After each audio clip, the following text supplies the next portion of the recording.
ئاگربەستی دەستبەجێی چواردە ڕۆژە لە غەزا ئاکامی گوشاری بیرۆڕای گشتی دژ بە شەڕ. ئەنجومەنی ئاسایشی ڕێکخراوی نەتەوەیەگرتووەکان کە پێک هاتووە لە 5 وڵاتی بەناو هەمیشەیی و دە ئەندامی کاتی ڕۆژی دووشەممە 25 مارس بەرابەر بە 6 خاکەلێەوەی 1403 هەتاوی بڕیارنامەی ئاگربەستی دەستبەجێ و پایەداری لە غەزا پەسەند کرد.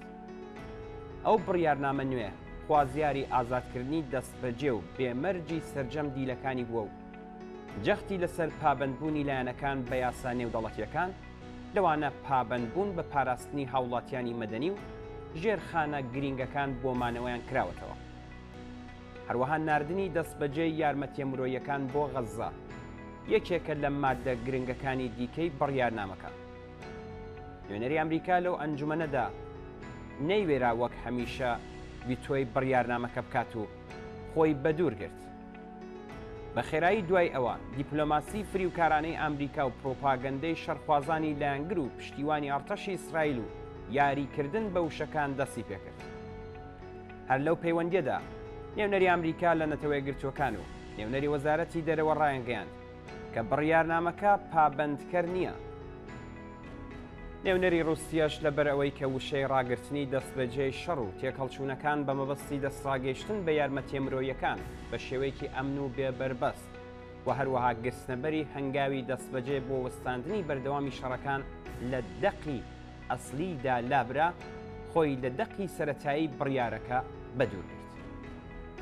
بڕیارنامە پەسەندکراوەکە کە لەلایەن ئەندامانی کاتی ئەنجومەنی ئاسایشەوە گەڵاڵەکرابوو داوای ئاگربەستی خێرا دەکات بۆ مانگی ڕەمەزان لە کەرتی غەزە و خوازیاری ئەوەیە کە دواتر ببێت بە ئاگربەستێکی پایدار. بەڵام ئەرتەشی ئیسرائیل بە پشتبەستن بە لێکدانەوە فریوکارانە و چەواشەکاریەکانی دام و دەستگای دیپلۆماسی ئەمریکا و پابەندبوونی بە بەردەوامبوون لەسەر پشتیوانیکردن لە دەوڵەتی ئیسرائیل و هەروەها پرۆپاگەندەی میدیاکانی پشتیوانی دەوڵەتی فاشیستی ئیسرائیل هێرشەکانی بۆ سەر ڕەفاح درێژە پێدا. بەوتەی شایەت حاڵان سەر لە بەیانی ڕۆژی سێشەممە فڕۆکە جەنگیەکانی ئیسرائیل هێرشیان کردە سەر شاری ڕەفاح. ئەگەرچی ئەو شارە وەک ناوچەکانی تری غەزا لە ژێر هێرشی ئیسرائیلدایە بەڵام تاکە بەشی کەرتی غەزەیە کە ئیسرائیل هێشتا هێزی زەمینی خۆی ڕەوانەی ئەوێ نەکردووە. شاری ڕەفاح هاوسنورە لەگەڵ میسر و لە ئێستادا 1,500,000 پەنابەری فلستینی لە ناوچە وێرانبووەکانی دیکەی کەرتی غەزەوە پەنایان بۆ ئەوێ بردووە. ئەو بڕیارنامەیە لەلایەن هێزەکانی دژە شەڕ و دژ بە دەستڕێژیکاریەکانی ئیسرائیل بۆ سەر فلستینیەکانەوە پێشوازی لێکرا. ڕۆژی سێشەممە هەشتی خاکەلێەوە ڕێکخراوی لێبوردنی نێودەوڵەتی داوای کرد کە بڕیارنامەی ئەنجومەنی ئاسایش سەبارەت بە ئاگربەست لە غەزا بە خێرایی جێبەجێ بکرێت. ئاگنێس کالامار سکرتێری گشتی ڕێکخراوی لێبوردنی نێودەوڵەتی لە بەیاننامەیەکدا بێڕای جەخکردنەوە لەسەر پێویستی ڕێگا خۆشکردن بۆ ئاگربەستێکی هەمیشەیی لە پێناو کەمکردنەوەی ڕەنج و ئازارە بە کۆمەڵەکان لە کەرتی غەزەوتی ماوەی چاوەڕوانی دەرچوونی ئەم بڕیارنامەیە زۆری خایاند بەڵام زۆر پێویستە کە بە خێرایی جێبەجێ بکرێت و ئاگربەستێکی پایەداری لێ بکەوێتەوە بۆ کەمکردنەوەی ئەو گوشارانە لەسەر هاوڵاتیانی مەدەنی و پێڕاگەیشتن بە وێرانکاری و ئازار و مەینەتیەکان لە غەزا ناوبرا و هەروەهاوتی هیچ پاساوێک بۆ بە فیڕۆدانی کاتبوونی نییە. پێویستە بەرپرسانی ئیسرائیل دەستبەجێ بردمانی دڕندانە بۆ سەر غەزە ڕابگرن و ئاسانکاری بکەن بۆ گەیاندنی یارمەتیە مرۆیەکان.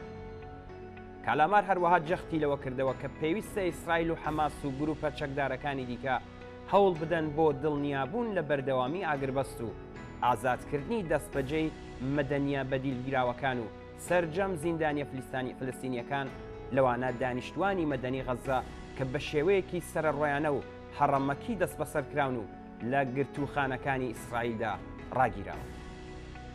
ئەو بڕیارنامەی ئەنجومەنی ئاسایش کە ڕۆژی دووشەممە 25 مارس پەسەندکرا دەتوانرێت بە هەنگاوێکی گەورەدا بنرێت لە پێناو بەدەستهێنانی ئاگربەستێکی هەمیشەیی و چارەسەرکردنی کێشەکانی دوای ئەو قۆناغا بە مەرجێک ئاستەنگ و بربەستەکانی دەوڵەتی ئەمریکا لەسەر ڕێگای جێبەجێکردنیدا پوچەڵ بکرێتەوە. دەسەڵاتەکانی ئەنجومەنی ئاسایشی نەتەوەیەگرتووەکان یەکێکە لە ئاشکراترین زوڵم و ستەمەکانی وڵاتە ئیمپریالیستیەکان دژ بە مرۆڤایەتی. بڕیارەکانی ئەوان ئەگەر لەلایەن هیچ کام لە ئەندامە هەمیشەییەکانەوە وێتۆ نەکرێت دەتوانێت لایەنەکان پابند بە جێبەجێکردنی بکات. ئەمپریالیزمی ئەمریکا لە دوای جەنگی جیهانی دووەمەوە قازانجێکی زۆری کردووە لەو دەسەڵاتەی کە بە ناڕەوا پێی سپێردراوە، بەڵام ئەوەی کە ئێستا سیاسەتمەداران و میدیاکانی سەر بە ملیاردێرەکانی جیهان پەنایان بردۆتە بەر چاواشەکردنی ئاگربەستی دەستبەجێ و پایدار دەرەنجامی ئەو قەیرانە قوڵەیە کە بناغەکانی گرتووەتەوە و هەروەها ئەو بشارە کاریگەرانەی کە لە درێژەدا ئاماژەیان پێدەکرێت. هێرشی ئەرتەشی ئیسرائیل بۆ سەر غەزە بە فەرماندەیی فاشیستەکانی وەک سەرۆک وەزیران و وەزیری بەرگری بە پشتیوانی بێشەرت و مەرجی کابینەی بایدێن و ئۆرگانە دەسەڵاتدارەکان کۆمەڵکوژی لەکەوتێتەوە. دادگای نێودەوڵەتی لاها بە شێوەیەکی دیپلۆماسی ئاماژەی بە ئەگەرەکانی ئەو کۆمەڵکوژیە کرد، بەڵام پەیامنێری نەتەوەی گرتووەکان لەم بارەیەوە ڕاشکاوانەتر قسەی کرد. ئەو وێڕای ئاماژە بەوەی کە هۆکاری لۆژیکی بوونی هەیە بۆ ئەوەی بڵێن ئیسرائیل چەندین تاوانی جەنۆسایدی لە کەرتی غەزە ئەنجام داوە، جەختی لەسەرەوە کردەوە کە جۆر و ئاستی هێرشەکانی ئیسرائیل بۆ سەر غەزە ئامانجی لە ناوبردنی فیزیکی فلستینیەکان نیشان دەدات. لە درێژەی ئەم دامپێدانانەدا چەندین سێناتۆری حیزبی دموکراتیش لە کۆنگرا جەختیان لەسەر واقعیەتی جەنۆسایدی ئەرتەشی نازیسی ئیسرائیل کردووە. هەموو ئەم دامپێدانانە لەژێر گوشاری ڕایگشتی مرۆڤایەتی پێشکەوتنخوازدا ڕوویاندا. پێویستە ئەوە دووپات بکرێتەوە کە لە ئاکامی گوشارەکانی ڕایگشتیدا بووکە لە ناوخۆی ئەمریکا و ئیسرائیل و ڕێکخراوی نەتەوەی گرتووەکاندا دژایەتیەکی تند لە دژی بەردەوامی هێرشەکانی ئەرتەشی ئیسرائیل سەری هەڵدا.